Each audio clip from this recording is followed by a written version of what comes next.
கர்த்தருக்குள் பிரியமானவர்களே, William Tracy என்ற ஒரு அமெரிக்க மிஷினரி கர்த்தருடைய அழைப்பை பெற்று நம் தமிழ்நாட்டில் மதுரையில் பசுமலை என்ற ஒரு பகுதியில் ஊழியத்தை ஆரம்பிக்கிறார்.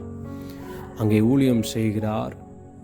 ஆரம்ப காலகட்டத்தில் இளைஞர்களை அதிகமாக ஊக்கப்படுத்தும்படியாய் அவர்களுடைய முழு நோக்கமும் இளைஞர்களை சார்ந்ததாக இருந்தது.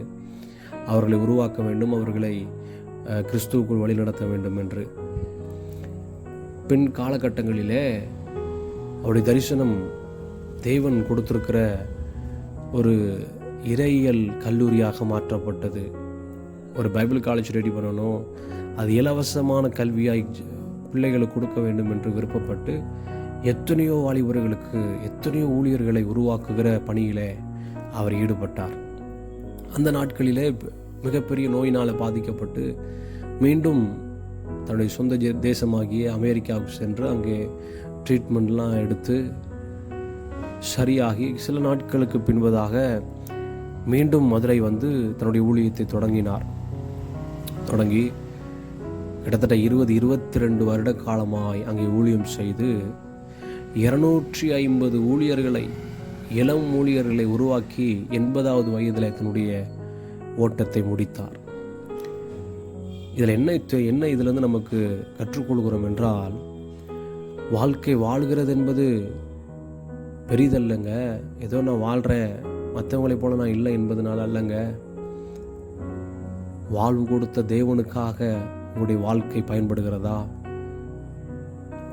அவருடைய சொல் கேட்டு நடக்கத்தக்க சமயத்தில் தூரத்தில் நீங்கள் இருக்கிறீர்களா என்பதை நீங்கள் பார்க்க வேண்டும். என் பலன் தேவனுக்கு பயன்படுகிறதா? என்னுடைய சரீரம் தேவனுக்கு பயன்படுகிறதா? நான் வைத்திருக்கிற திறமைகளும் தாளந்துகளும் தேவனுக்கு பயன்படுகிறதா? என்னால் தேவனுக்கு ஏதாகிலும் ஆகுமா என்பதை நீங்கள் யோசித்து பார்க்கணுங்க. கர்த்தர் உங்களை தேடுகிறார். கர்த்தருக்கு நீங்கள் தேவைப்படுகிறீர்கள். உங்களுடைய வாழ்க்கை தேவைப்படுகிறது. அவரை மறந்து விடாதீங்க. அவரை பிடித்து கொள்ளுங்க. அவர் தான் லைஃப் கிவர், அவர் தான் வாழ்வு கொடுத்த தேவன் என்பதை மறந்து விடாதீர்கள். உங்களுடைய கெரியர் உங்களை டேக் ஓவர் பண்ணக்கூடாது. உங்களுடைய எஜுகேஷன் உங்களை டேக் ஓவர் பண்ணக்கூடாது. உங்களுடைய வாழ்க்கையினுடைய பொருளாதாரங்கள் உங்களுடைய டேக் ஓவர் பண்ணக்கூடாது. நான் இருந்தால் தான் இது செயல்படும், நான் இருந்தால் தான் என் குடும்பம் செயல்படும், நான் இருந்தால் தான் என்னை நம்பி இருக்கிற இத்தனை கூட்டங்கள் இருக்கிறது, நான் இருந்தால் தான் என்னுடைய கெரியர், நான் இருந்தால் தான் எனக்கு என்னை நம்பி இருக்கிறவர்களெல்லாம் செயல்படுவாங்க. அதனால் நான் போகணும்னு உலகத்துக்காக ஓடினது போதும், உங்களுடைய கெரியருக்காக ஓடினது போதும். ஒரு விஷயம் யோசித்து பாருங்கள். உங்களுக்கு தேவன் ஜீவனை தந்தவராய் உங்களிடத்துலேருந்து எதிர்பார்க்கிறதெல்லாம் அவருக்காக வாழணுங்க. அவருக்காக மணி நேரங்களை செலவிடணும். அவர் சமூகத்தில் காத்துருங்க என்பதை அவர் விரும்புகிறார்.